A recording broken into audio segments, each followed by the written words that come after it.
자, 이런 단계별로, 이제 구조가 나눠져 있는데, 외부 스키마, 개념 스키마, 내부 스키마, 이렇게 되어 있었죠? 그래서 스키마가 외부 스키마, 그 다음에 개념 스키마, 내부 스키마, 이렇게 이제 되어 있는데, 요 각각 사이에는 이렇게 대응을 해줘야 돼요. 대응을 해주는데, 이거를 뭐라고 하냐면, 사상, 또는 매핑. 이게 매핑은 미국 말이잖아요. 영어잖아요. 그래서 매핑. 그걸 우리나라 말로 번역한 게 사상이에요. 사상이에요. 그래서, 이렇게 빛을, 이렇게 뭐라고 해야 됩니까? 이렇게 공이 있는데, 빛을 쏘아서 이 평면에 맺힌 그 모양을 그 사상이라고 하는데, 이걸 매핑 한다고 해서, 이제 우리나라 말로 번역할 때 사상이라고 합니다. 그래서 이렇게 이제 사상이라고 하고, 외부와 개념을 매핑하는 것을 외부 개념 두 개를 따는 거죠. 외부 개념 매핑, 사상. 그래서 요거를 외부 개념 사상. 네, 이렇게 이제 하나가 있고요. 요렇게 이제 매핑해 주는 거는 개념과 내부가 있잖아요. 그래서 요거는 개념 위에서부터 내려오는 겁니다. 내부 사상. 이렇게 이제 사상이라고 이야기를 하죠. 자, 그래서 요거를 이제 또 뭐라고 하냐면 응용 인터페이스라고도 하고요. 그 다음에 요거를 저장 인터페이스라고도 합니다. 그래서 이거는 사실 뭐 이런 것까지는 알 필요는 없고요. 그냥 3단계 구조가 있고 보는 그 관점에 따라서 데이터베이스의 그 생각하는 구조가 달라진다. 그걸 스키마라고 하고 그 스키마와 스키마 사이에서는 매핑이 일어난다. 매핑이 일어나서 어, 그 이제 서로를 연결해 준다. 이렇게 생각하면 되고요. 자, 그래서 데이터베이스를 3단계 구조로 나누고 단계별로 스키마를 유지하면서 스키마 사이의 대응 관계를 이렇게 정의를 했잖아요. 이게 이제 왜 이러느냐? 데이터의 독립성을 실현하기 위해서. 그래서 이렇게 이제 나눈 이유는 뭐냐면요. 이제 다시 한번 돌아가 볼까요? 이렇게 나눠 놨잖아요. 사실 똑같은 건데 보는 관점마다 나눠 놨잖아요. 그 이유가 뭐냐? 예를 들어서 이런 겁니다. 자, 여기 보시면 이제 번호가 있는데요. 이 번호가 4바이트인데 옵셋이 0이에요. 근데 이게 이제 크기가 바뀌었어요. 8바이트로 바뀌고 옵셋을 20으로 이렇게 바꿨다고 가정을 해보죠. 그러면 이 밑에가 바뀌면 위에도 다 바뀌어야 되잖아요. 근데 그렇게 안 한다는 겁니다. 왜? 각각의 보는 관점이 다 다르고 그 사이에는 매핑을 시켜주기 때문에 밑에가 이렇게 바뀌더라도 위에는 그대로 가는 겁니다. 예, 그대로 가는 거죠. 그래서 여기 번호가 뭐 물리적인 위치라든지 뭐 크기라든지 이런 것이 바뀌었다고 해서 여기 컨셉추얼 레벨에 있는 개념 단계에 있는 번호라든지 그다음 익스터널 레벨에 있는 요 번호라든지 고객 번호라든지 이런 것이 바뀌지 않는다는 거예요. 바뀌게 되면 전부 다 응용 프로그램 다 바뀌어야 되잖아요. 그래서 우리가 계속 얘기했던 게 DBMS에서 독립성을 보장해 주는 거잖아요. 그래서 데이터베이스의 여러 가지 구조들이 안 바뀌게끔 하는, 바뀌어도 영향을 미치지 않게끔 하는 방법이 바로 3단계로 데이터를 구조화하고 각각의 매핑을 통해서 독립성을 보장한다라고 생각하시면 되겠습니다. 사실 어려운 말이에요. 어려운 말인데 여하튼 관점에 따라서 세 개로 나눠서 매핑을 통해서 영향을 주지 않게끔 만든다. 이게 이제 데이터베이스를 만드는 어떤 개념입니다. 그 철학이고요. 자, 이렇게 생각하시면 되고요. 자, 그래서 요거를 이제 데이터 인디펜던시라고 해서 데이터의 독립성이에요. 그래서 하위의 스키마가 변경되더라도 상위의 스키마는 변경되지 않는 특성. 어떻게? 매핑을 통해서. 자, 그래서 여기 보시면, 아까 이제 매핑을 했잖아요. 그래서 외부, 개념, 내부, 이런 식으로 이제, 3단계로 했고, 각각의 매핑을 했죠. 매핑을 했죠. 자, 그래서 여기 보시면, 논리적인 데이터 독립성. 이건 개념 스키마가 변경돼도 외부 스키마에 영향받지 않는 거. 그래서 요 부분은, 아이고, 예, 안 써지네요. 예. 요 부분은, 지금 요 부분은, 어, 논리적 데이터 독립성을 얘기하는 거고요. 그 다음 요 밑에 부분. 그래서 밑에 부분 내부 스키마가 바뀌어도 개념 스키마가 바뀌지 않는 거죠. 자, 이거는 물리적 데이터 독립성이라고도 또 얘기를 합니다. 그래서 논리적 데이터 독립성, 자, 물리적 데이터 독립성. 자꾸 넘어가네요. 네, 잠깐만요. 예. 이게 되나요? 다시. 예. 논리적 데이터 독립성, 그 다음에 물리적 데이터 독립성. 이걸 데이터 독립성이라고 합니다. 3단계로 나뉘고 매핑을 통해서 어, 내부와 개념 사이의 독립성은 물리적 데이터 독립성. 그 다음 개념과 외부 사이의 독립성은 논리적 데이터 독립성으로 이렇게 이제 영향을 받지 않는 특성을 가지고 있습니다. 자, 여기 보시면 이제 전체적으로 그림으로 정리가 되어 있는데요. 내부 단계에서는 저장 장치 관점이고요. 이게 자꾸 왜 그러죠? 예. 내부 단계에서는 저장 장치 관점이고요. 그리고 이제 내부 스키마를 갖고 있고요.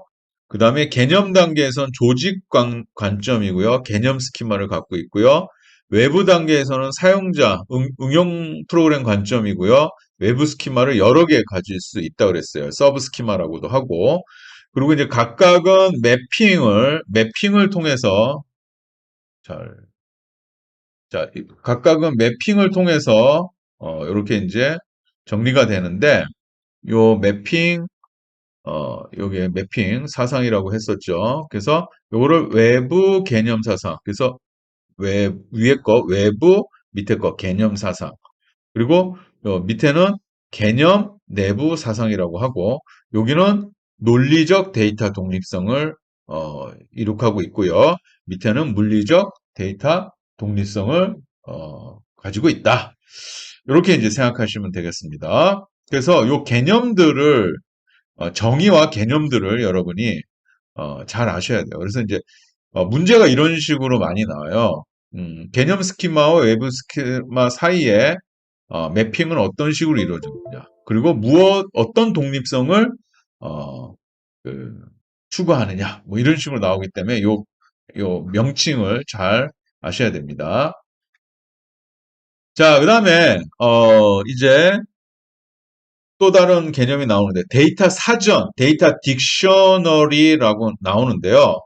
이것도 이제 데이터베이스 안에 들어있어요. 데이터베이스 안에 들어있는데 데이터들이 쫙 들어있잖아요. 데이터들이 들어있는데 실제로 이 데이터들이 어떻게 들어있는지에 대한 데이터가 또 들어있어요.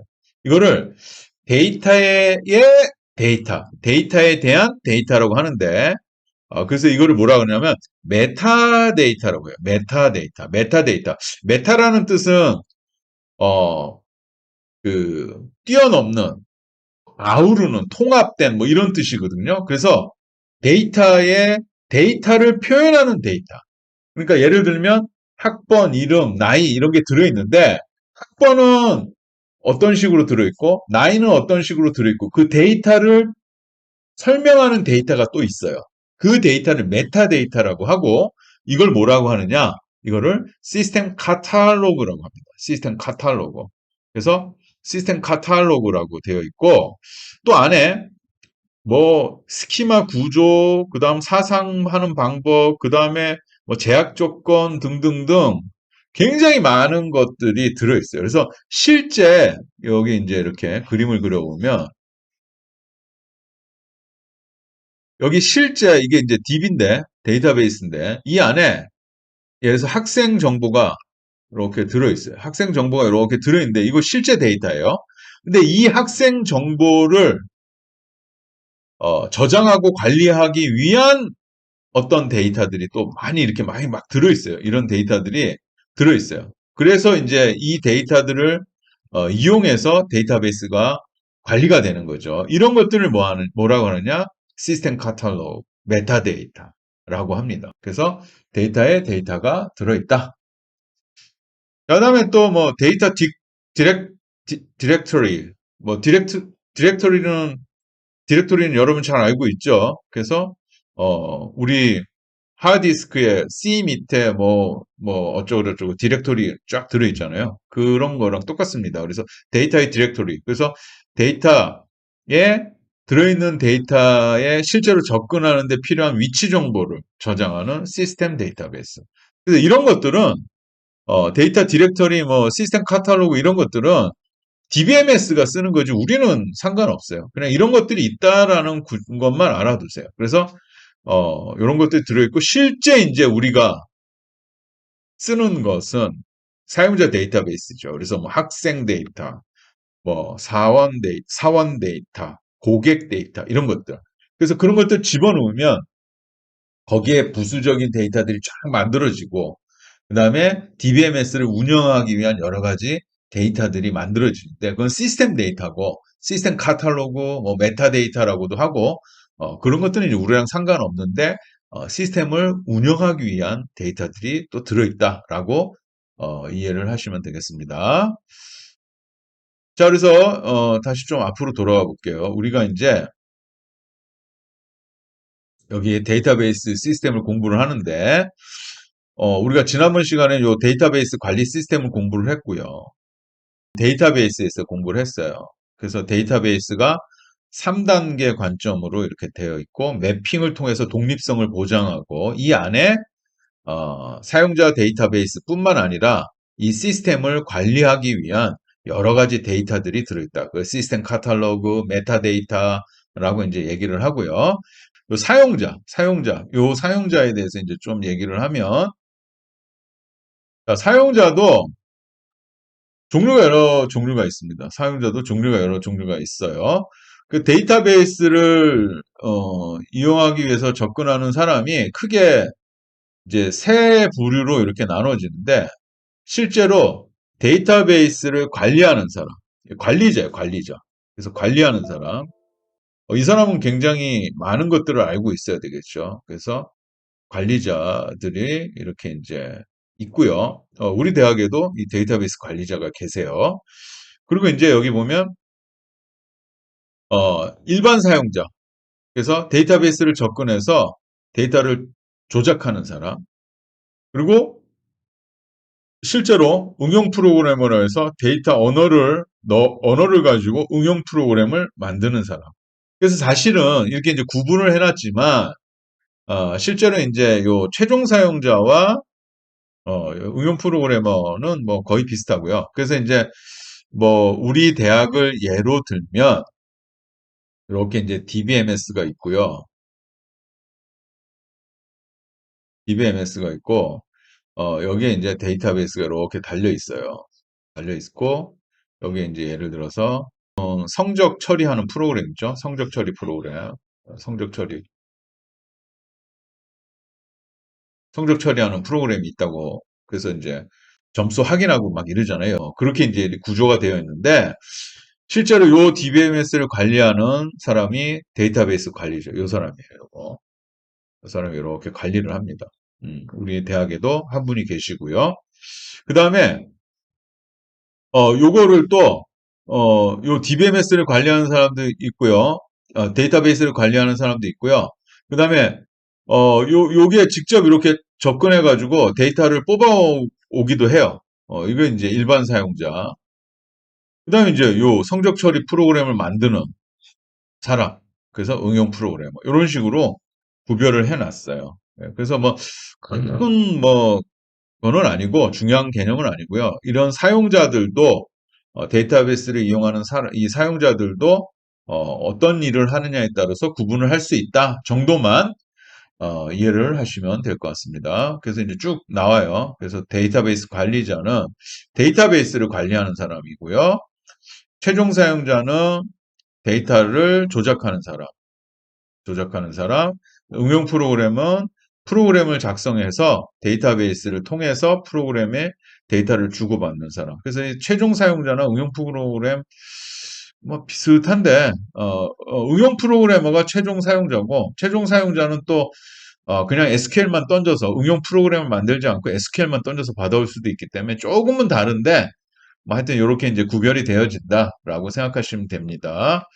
그래서 여기는 뭐 그림 참고하시고요. 그다음에 이제 데이터 언어 마지막으로 이제 여기 앞에 여기 데이터 언어 요 4번 구역이죠. 요 데이터 언어 SQL이에요. SQL이라고 하는데 요거는 이제 SQL이라고 하고요. SQL.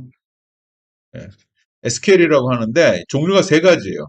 DDL, DML, DCL.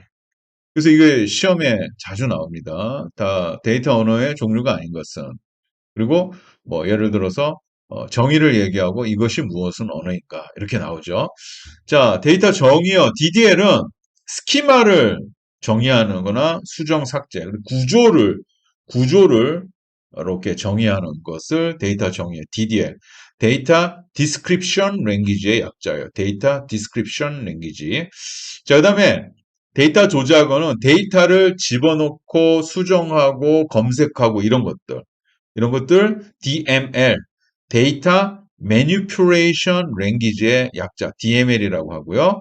그다음 데이터 제어어는 이 내부적으로 규칙이나 기법 이런 것들을 관리하는 정의라고 했는데 관리하는 제어하는 데 사용하는 것으로 데이터 컨트롤 랭귀지 DCL이라고 합니다. 그래서 DDL, DML, DCL 이렇게 세 가지로 구성되어 있다. 자, 그래서 여기 각각 정의가 나옵니다. DDL, 데이터 definition, 제가 description이라는데 definition language 실수를 했네요.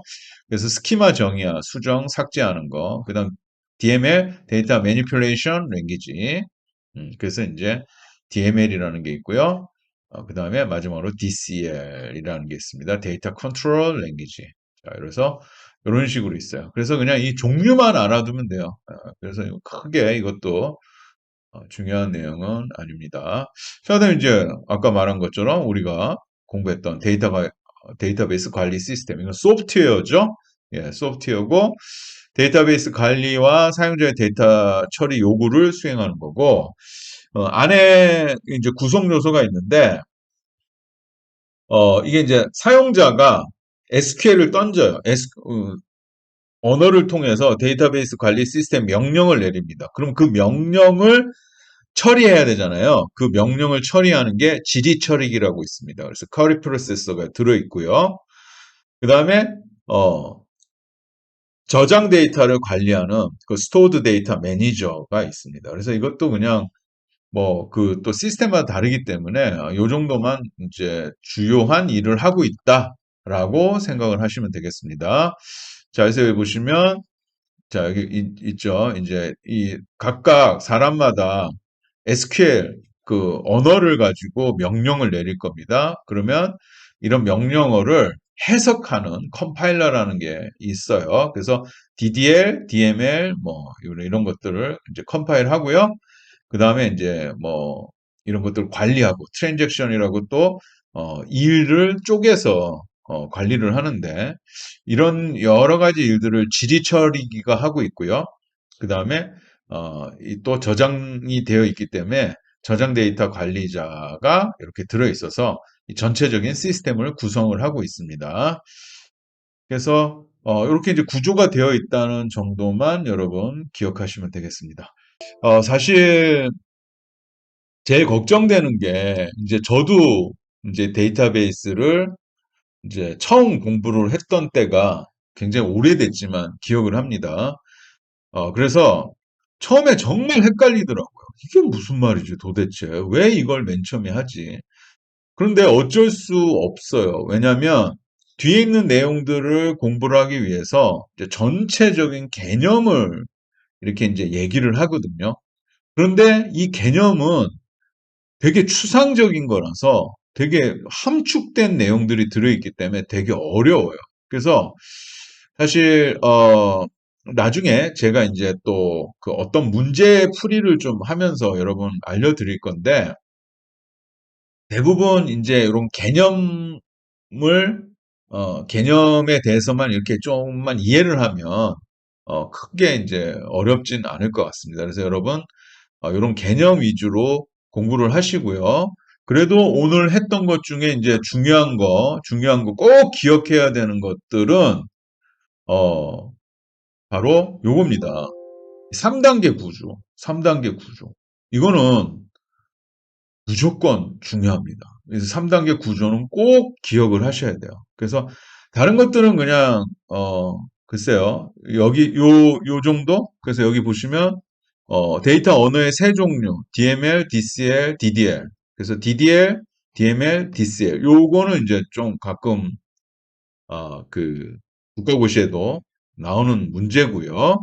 그리고 사용자는 뭐 크게 문제는 안 되고요. 그다음 이제 아까 말씀드린 것처럼 이 이제 3단계 구조, 이 3단계 구조의 요런 것들, 요런 게 무엇인지, 그리고 지가 가지고 있는 구조, 스키마가 무엇인지, 그리고 여기에 어떻게 매핑을 하고 데이터 독립성을 어떻게 보장하는지, 이런 것들은 이제 여러분이 꼭 기억을 하셔야 됩니다. 그래서 요렇게 이제 끝났고요.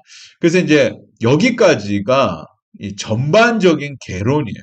그래서 어려워요. 어렵다고 계속 말씀드리는데 이해하기 어렵기 때문에 쭉 한번 몇 번을 보시면서 이해를 하고요. 여기까지가 이제 좀 개념적인 거고 그다음부터는 이제 세세한 걸 공부하기 때문에 오히려 더 쉬울 수가 있습니다. 데이터 관리 방법에 대해서 또 한번 공부를 해 보도록 하겠습니다. 그동안 쭉 공부해 왔던 것들이 어떤 전체적인 개념, 개론에 관련된 것이기 때문에 조금 개념 잡기가 어렵다라고 이렇게 말씀을 드렸고요. 그럼에도 불구하고 여러분, 하나하나의 어떤 정의라든지 필요 이유라든지 이런 용어들에 대해서 아마 열심히 공부를 했었을 겁니다. 이제 본격적으로 우리가 이제 공부를 해 볼 텐데요. 데이터 모델링이라는 것을 공부하려 합니다. 자, 마찬가지로 이 파트에서도 이제 새로운 용어들이 좀 나와요. 그래서 이 용어를 먼저 정의를 하고, 그 다음에, 그, 이론적인 그런 것들을 한번 쭉 공부를 해 보도록 하겠습니다. 자, 먼저 여러분, 우리가 지금 무엇을 하고 있는지를 잘 파악을 해야 돼요. 자, 지금 우리는 무엇을 하고 있죠? 예, 그렇습니다. 데이터를 어떻게 관리할 것인가? 라는 것을 공부를 하고 있는데요. 그러면 이렇게 생각하시면 돼요. 자, 우리가 많은 데이터들이 있어요. 필요한, 데이터들이 있죠. 자, 그래서 필요한 데이터들을 수집을 해서 이제 관리를 해야 되는데, 자, 수집해서 일단은 저장을 하고 그 저장한 것을 이제 꺼내서 내가 사용을 해야 돼요. 이게 지금 우리의 할 일이에요. 그런데 저장을 하는 것을 어디에 저장을 합니까? 그렇죠. 컴퓨터에 저장을 해야 돼요. 컴퓨터에 저장을 해야 되죠. 자, 그래서 배우는 일은 이 데이터를 컴퓨터에 저장을 하고 그 저장된 데이터를 꺼내서 사용을 하는 그 일을 우리가 지금 하고 있는 거예요. 그래서 계속 무엇을 하고 있는지 정확하게 이해를 하고 이 수업을 들으셔야 돼요. 자, 그래서 우리는 데이터를 컴퓨터에 저장을 하고 그 다음 꺼내서 사용을 한다. 이거를 하고 있는데 그 중에 오늘은 데이터를 저장을 어떻게 할 것인가를 공부를 할 겁니다. 자, 생각을 해보세요. 여러분, 냉장고에 음식을 보관을 하죠? 저장을 하죠? 그런데 마구잡이로 저장을 하면 정말 냉장고 안쪽에 있는 음식들은 상해요. 잘 꺼내보지도 않고 있는지도 몰라서. 그럼 어떻게 합니까? 어, 네모난 투명한 그릇에 음식을 담아놓고 뭐 예를 들어서 차곡차곡 보이게 쌓아놓든지 정리를 하든지 아니면 오래된 음식일수록 앞쪽으로 이렇게 나오게 한다든지 아니면은 냉장고 바깥에 어떠한 음식들이 보관이 되고 있는지를 이렇게 적어서 붙여 놓는다든지 이런 냉장고 안에 음식을 보관할 때도 다양한 방법을 사용을 하면 음식을 효율적으로 관리할 수 있죠. 마찬가지입니다. 컴퓨터에도 데이터를 저장할 때 어떠한 방식으로 데이터를 저장하느냐에 따라서 천차만별이에요. 그래서 이 수업에서는 어떻게 데이터를 잘 효율적으로 저장하고 어떻게 데이터를 효율적으로 뽑아서 사용을 할까? 이것을 공부하는 학문이에요. 자, 그래서 데이터 모델링, 즉 어떤 식으로 데이터를 저장할까를 고민하는 첫 번째 단계의 수업을 진행을 해 보도록 하겠습니다. 자, 먼저 늘 그랬듯이 지난 거를 먼저 한번 보고 새로운 것을 한번 어, 학습을 하도록 하겠습니다. 우리가 데이터베이스 시스템에 대해서 공부를 했어요. 데이터베이스 시스템. 자, 여러분, 계속 말씀을 드렸는데, 우리, 데이터, 그 다음에, 데이터 베이스, 이런 것도 공부를 했고요. 자, 그 다음에 DBMS, 이거 대문자로 써야 되는데, DBMS. 자, 그 다음에 데이터베이스 시스템. 데이터베이스 DBS 이런 식으로 지금 각각이 다 다르죠. 예, 이거를 구별할 줄 알아야 합니다. 자, 그 중에서 DBS 데이터베이스 시스템은 데이터베이스 DBMS를 사용해서 이게 이제 DBMS죠. DBMS는 소프트웨어고 프로그램이라고 했습니다. 얘를 사용해서 데이터베이스에 있는 데이터를 관리하는 전체적인 시스템을 데이터베이스 시스템이라고 했죠. 여기에 구성 요소 사용자가 있고요. 데이터 언어가 있고요. 그 다음에 DBMS가 당연히 있어야 되고 DBMS는 데이터베이스를 가지죠. 이런 식으로 구성이 되어 있었고 사용자는 그 하는 일에 따라서 세 가지 종류의 사용자로 나누어진다.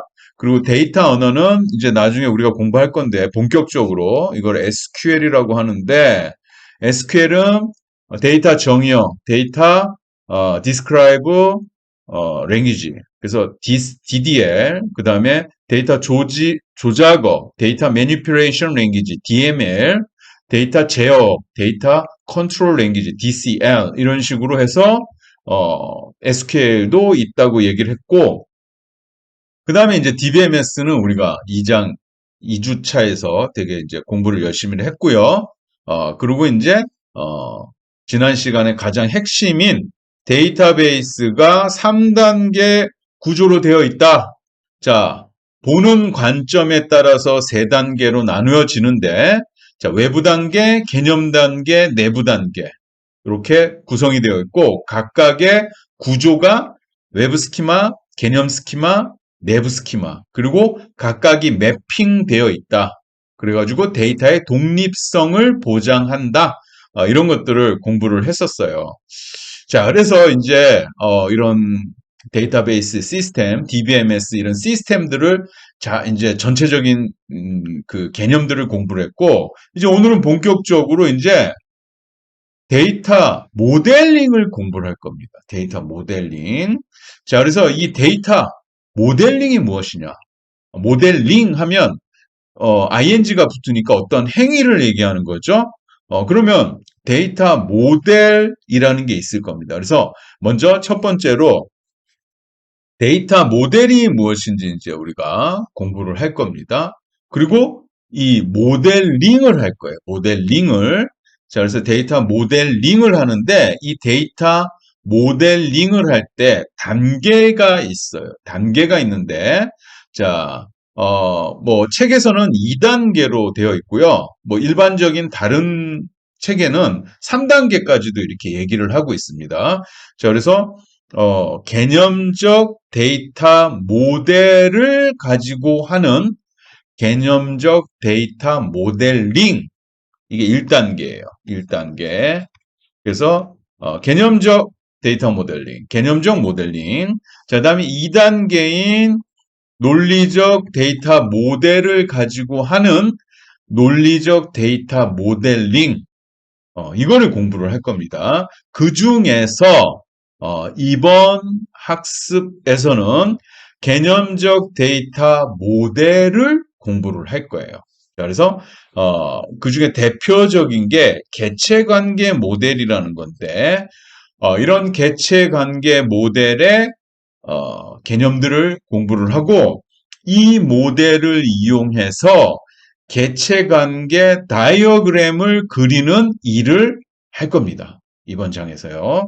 자, 그래서 뭐 각장이 굉장히 중요하지만 우리가 본격적으로 컴퓨터에 데이터를 집어 넣는 일을 하는 첫 번째 단계인 개념적 데이터 모델링, 이 파트가 굉장히 중요합니다. 그래서 이거를 잘 이해해야 우리가 그 다음도 쉽게 이해할 수가 있어요. 자, 이것들을 한번 공부를 해 보도록 하겠습니다. 자, 먼저 모델링과 모델을 한번 생각을 해 보도록 하겠습니다. 자, 현실 세계에 존재하는 어떤 것, 예를 들면 이렇게 병원이라든지 여기에 뭐 환자라든지 이런 현실 세계에 존재하는 것들이 있을 겁니다. 자, 그래서 이 병원을 컴퓨터의 세계로 이렇게 옮겨놨어요. 그거를 뭐라고 하느냐? 병원 관리 프로그램 또는 병원 데이터베이스 이런 식으로 표현할 수 있죠. 그리고 현실 세계에 존재하는 환자를 또는 병원에서 근무하는 사람들을 또 컴퓨터의 세계로 옮겨놨어요. 컴퓨터의 세계로 옮겨놨어요. 그래서 환자 데이터가 있고 뭐 간호사, 의사 데이터가 있고 이런 식으로 우리는 현실 세계에서 관심 있는 부분을 이렇게 컴퓨터에 옮겨서 어떻게 하고 싶어요. 이런 것들을 이제 우리가 해야 하는데, 자, 첫 번째, 모델링이라는 게 있습니다. 모델링. 자, 모델링이라는 건 뭐냐? 데이터 모델링. 현실 세계에 존재하는 관심 있는 어떤 것을 컴퓨터 세계의 데이터베이스로 옮기는, 즉 데이터로 표현하는 첫 번째 단계, 방법을 데이터 모델링이라고 합니다. 이게 가장 중요한 거죠. 예를 들어서 자, 이 코끼리가 있어요. 현실 세계 코끼리가 있습니다. 자, 코끼리는 굉장히 뭐 생물체니까 복잡하죠. 예, 사진만 봐도 뭐 눈, 코, 입, 상아, 팔다리도 있고 주름이 지어 있고 회색이고 뭐 어떤 코끼리 흰색이고 진흙이 묻어 있고 초식 동물이고 나이가 얼마고 뭐 꼬리가 몇 센치고 몸무게가 얼마고 뭐 이런 복잡한 그런 물체죠. 자, 그런데 이거를 컴퓨터에 얘를 집어넣는다고 생각을 해보세요. 컴퓨터에 집어넣는다고 생각해 보세요. 그런데 이 복잡한 거를 다 집어넣을 필요 없이 내가 관심 있는 것들만 추려서 간단하게 집어넣을 수가 있어요. 예를 들어 여기에 보면 발이 4개다. 그 다음에 코 길이가 길다. 몸무게는 1톤 이상. 코를 이용해서 물건을 짚는다. 요것만 관심 있는 거예요. 그 외에 뭐 상아가 있고 얘는 수컷이고 그 다음에 발이 네 개이겠네요. 그 다음에 뭐 나이가 몇 살이고 아프리카 코끼리인지 인도 코끼리인지 관심이 없고 딱 요 네 가지만 나는 필요해요. 그래서 요 네 가지만 딱 컴퓨터에 저장을 한 거죠. 자, 요걸 뭐라고 하느냐? 요거를 모델링이라고 합니다. 모델링. 그래서 복잡한 현실 세계의 어떤 현상 중에서 내가 관심 있는 부분만 간단하게 컴퓨터에 집어넣는 것. 이거를 데이터 모델링이라고 합니다. 모델링. 그래서 이 간단하게라는 말을 좀 더 유식하게 표현하자면 추상화한다라고 이야기합니다. 그래서 앞에서 우리 추상화라는 얘기는 한번 언급을 했죠. 자, 그래서 추상화라는 말은 복잡한 거를 간단하게, 그래서 abstraction이라고 하는데 간단하게 표현한다. 이거를 이제 추상화라고 합니다. 자, 그러면 우리가 지금 이 수업에서 하는 일은 뭐냐? 데이터 모델링이에요. 즉, 현실 세계에 존재하는 복잡한 어떤 것들 중에서 내가 관심 있는 부분을 컴퓨터 안에 집어넣어야 돼요. 뭘 통해서? 간단하게 추상화를 해서. 예를 들면, 여러분 정보를 우리 대학에서 학생 정보로 가지고 있어요. 그런데 여러분, 얼마나 귀한 존재입니까? 엄청나게 많은 속성을 가지고 있고 엄청나게 많은 뭐 여러 가지 특징을 가지고 있죠. 그런데 학교에서 그런 거 다 가지고 있질 않고 뭐만 가지고 있어요? 여러분의 학번, 이름, 뭐 주민등록번호, 전화번호, 주소, 성별, 뭐 학년, 학과 이런 정보만 학교에서 가지고 있죠? 그게 뭐예요? 여러분같이 복잡한 존재인데 그 중에서 내가 관심 있는, 학교가 관심 있는 것들만 뽑아서 컴퓨터에 저장을 하고 있습니다. 이게 뭐냐? 데이터 모델링이에요. 데이터 모델링. 그래서 우리가 하는 일은 제가 처음에 뭐라 그랬습니까? 컴퓨터에 데이터를 저장하고 그것을 꺼내서 쓴다고 했잖아요. 그래서 컴퓨터에 데이터를 저장하는 게 무엇이냐? 데이터 모델링이라고 이야기할 수가 있습니다. 자, 그런데 생각을 해보세요. 이 어떤 아주 복잡한 것을 컴퓨터에 탁 집어넣는데 한 번만에 탁 안 돼요. 한 번만에 탁 안 돼요. 그래서 단계를 나누어서 1단계, 2단계 이런 식으로 단계를 나누어서 이렇게 처리를 한다는 거죠. 뭐 그런 거는 굉장히 많잖아요. 현실 세계에서. 뭐 예를 들어서 여기 코끼리가 나와서 하는 말인데 코끼리를 냉장고에 집어넣는 방법이 뭐예요?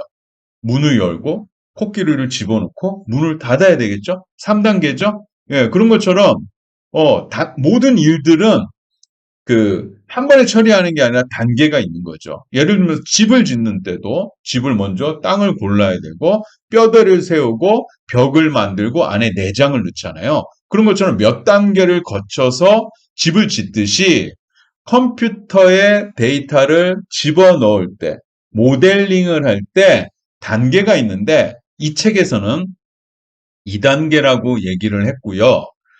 다른 책에서는 그냥 또 3단계라고 이렇게 또 얘기를 합니다. 그래서 뭐 2단계 모델링, 3단계 모델링 다 똑같아요. 왜냐하면 마지막 단계는 우리가 관심이 사실은 없거든요. 그래서 이제 책에서는 2단계, 또 다른 책에서는 또 3단계 얘기를 하고 단계만 얘기했지 실제로 1, 2단계 외에 마지막 단계는 신경을 안 쓰기 때문에 그냥 여기서 2단계로 이렇게 나왔는데 혹시 또 다른 책에는 3단계로 나올 수 있습니다. 자, 여하튼 우리는 여기서 책에 있는 그대로 2단계로 이렇게 이야기를 할게요. 자, 그래서 2단계로 모델링을 하는데 컴퓨터에 집어넣는데 2단계니까 2개가 있겠죠, 당연히. 자, 그래서 맨 처음에 있는 단계, 첫 번째 단계를 뭐라고 하느냐? 개념적 데이터 모델링, 개념적 모델링, 컨셉추얼 모델링이라고 합니다. 그래서 첫 번째 단계는 개념적 모델링, 두 번째 단계는 논리적 모델링이라고 해요. 그래서 로지컬 모델링이라고 합니다. 자, 그래서 컨셉추얼 모델링을 하고 난 뒤에 로지컬 모델링을 해서 컴퓨터에 집어넣는 거예요. 그리고 마지막에 이제 사실은 여기에 마지막에 여기에 물리적 모델링이 있어요.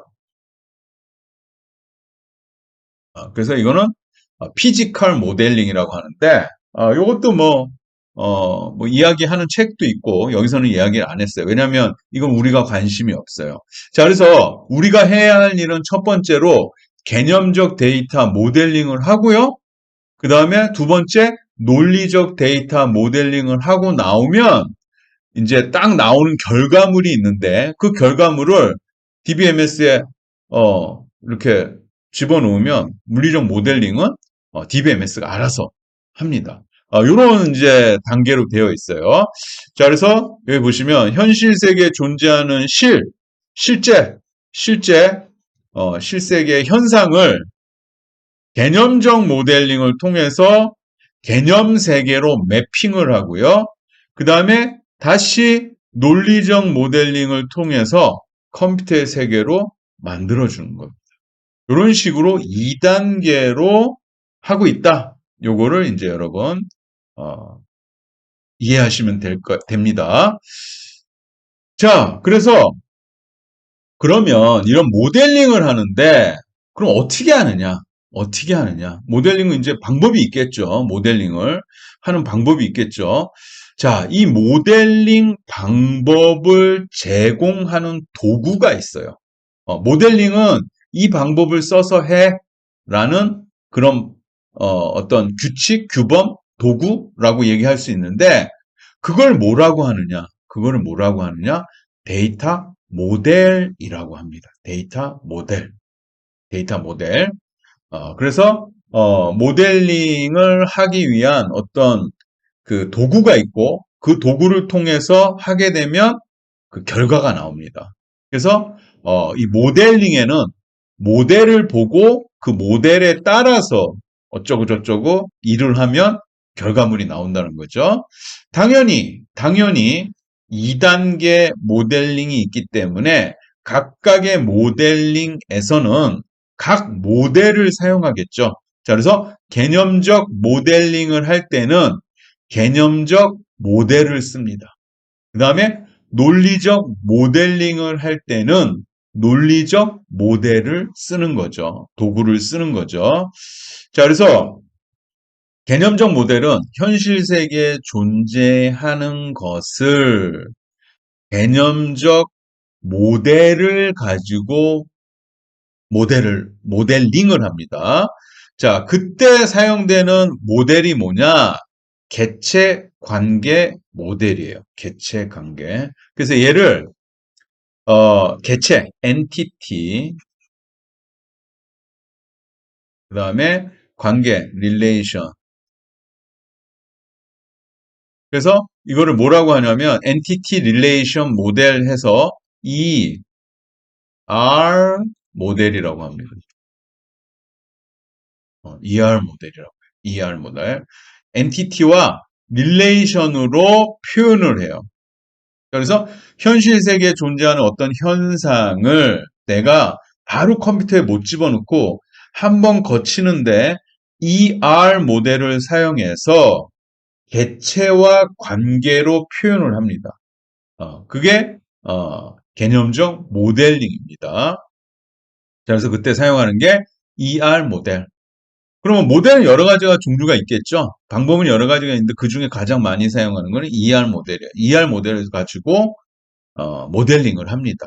자, 그래서 이제 나온 걸 가지고 다시 이제 논리적 데이터 모델을 사용해서 논리적 모델링을 하는데요. 그때 사용되는 논리적 모델을 뭐라고 하느냐? 여기에 관계 데이터 모델, 릴레이션 데이터 모델, 릴레이셔널 데이터 모델이라고 합니다. 자, 그래서 관계 데이터 모델이라고 하고요. 이때 이제 이 모델을 써서 논리적 데이터 모델링을 수행을 하죠. 그렇게 되면 이제 나오는 결과물이 뭐가 있는데 그거를 이용해서 컴퓨터에 저장을 하는 거죠. 이런 순서대로 되어 있어요. 자, 그래서 이제 데이터 모델은 모델링을 할 때 사용되는 도구라는 거. 그러면 이 모델은 뭘 가지고 있느냐? 어떻게 구성되어 있느냐? 자, 얘는 데이터의 구조가 있고요. 구조. 그래서 모델은 구조를 가지고 있어요. 어떤 식으로 표현하는지 데이터를 구조가 있고요. 그 다음에 연산이 있고요. 그 다음에 제약 조건이 있어요.